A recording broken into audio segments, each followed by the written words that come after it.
I'm Melissa Henry, the Natural Capital Advisor for the South East Local Land Services region. Landholders consider what natural capital they have on their farms and how they can enhance those natural assets and potentially be financially rewarded for their environmental work.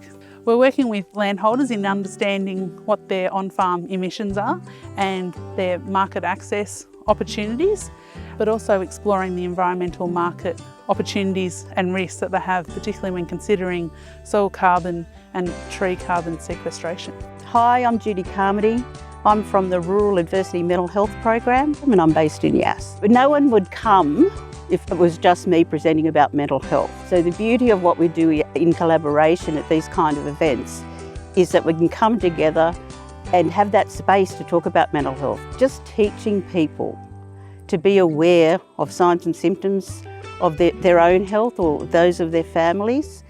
The more healthy we are, the better we can manage with preparedness. The more prepared you are is both better for your mental health and better for your farms.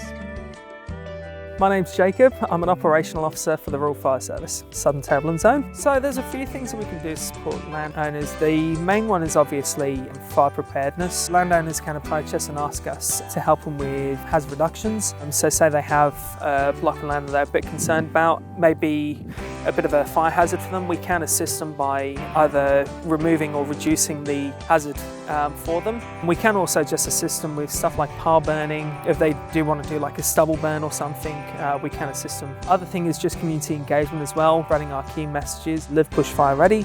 It's really important that landholders have an emergency plan for their livestock and all their animals and for their families, of course, when thinking about natural disasters such as fire and flood and what they would do in terms of an evacuation plan.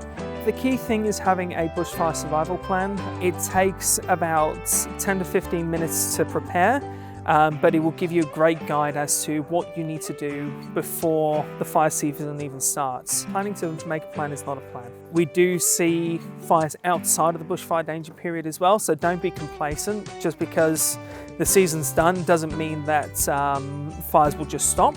Our mental health isn't a static state. It varies. It goes up and goes down depending what stresses we are, what pressures we're under. So, it is okay not to be okay at times. It's a really important message. But the thing about that is that the sooner you get help, get some assistance or understand what you're going through, the better the outcomes are and the quicker you'll get better. Local Land Services can certainly be contacted to support landholders in doing livestock assessments after a fire or a flood event and provide veterinary support, and making sure that they've got the feed and water resources or veterinary care that they may need. You can come into any fire control centre across New South Wales. We can give you whatever resources you need, but we also have it on the Rural Fire Service website at rfs.nsw.gov.au. And for any bushfire information, you can always contact the Bushfire Information Line on 1800 New South Wales RFS. We have a lovely website. We have all our information there. There's 22 of us across the state. You just click on put in your postcode and that relevant RAB worker will appear with all their information for contact. We also have a great library of resources that people can tap into.